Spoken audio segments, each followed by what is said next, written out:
Let me ask you a simple question.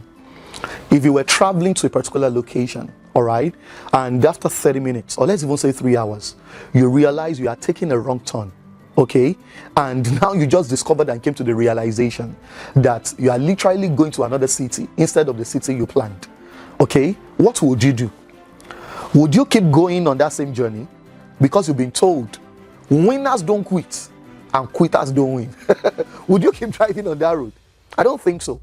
Because if you keep doing that, it's either of two things: you are retarded, all right, or you are retarded. So what you would literally do is that you will quit. You will do a U-turn and go back to where you missed it. Then you'll get back on track. You must have heard it said over the years that winners don't quit. There is no words that has destroyed more lives, in my own opinion, than that statement. You see, when you say winners don't quit, it depends on the context. Because nobody really quits like winners.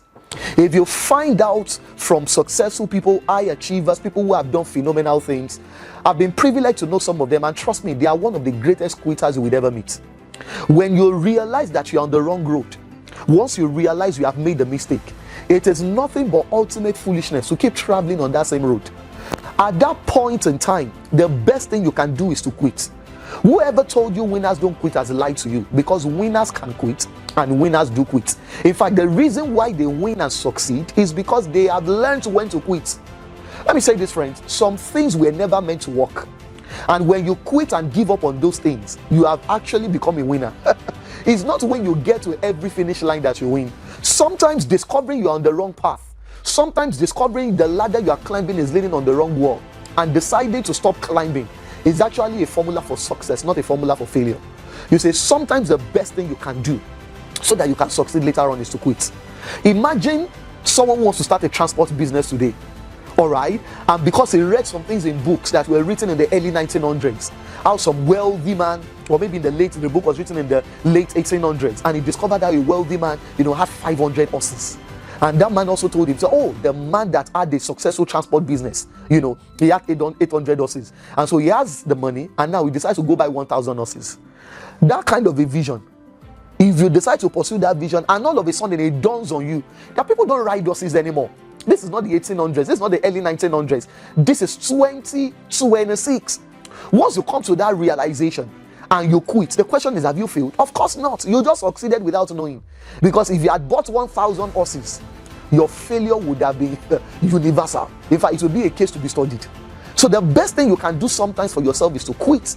All right, especially the moment you realize that this thing wasn't meant to work in the first place. There is something called uneducated enthusiasm. A lot of people start out pursuing goals from that standpoint. They start out pursuing visions from that standpoint. They haven't conducted their research. They haven't found out what it takes to make certain things work. They just believe, oh, if they did it, I can do it. When you study the richest people, the most successful people in career, in business, they gave up on certain things at a point in their lives when they realized that this is not going to work. Some things were not meant to work. Some things were not meant to work in your environment. They can work, but not in your own context. Some things are not even supposed to work at all. And the moment you come to that realization, it's okay to quit. Imagine someone making up their mind today, I want to become a multi-millionaire and I want to do secretarial studies. They say, what do you want to do? I want to learn how to type 1,000 words with a typewriter. That is something you should quit on. Because no matter what you do, you can never succeed. The only thing you will do is to be swearing affidavit. All right, at the Nigerian courts.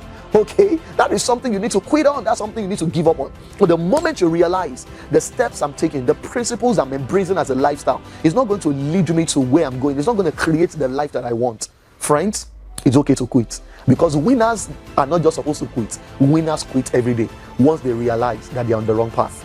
My prayer for you today is that God will open your eyes to see the things you need to stop, to see the things you need to start, and to see the things you need to tweak in Jesus' name.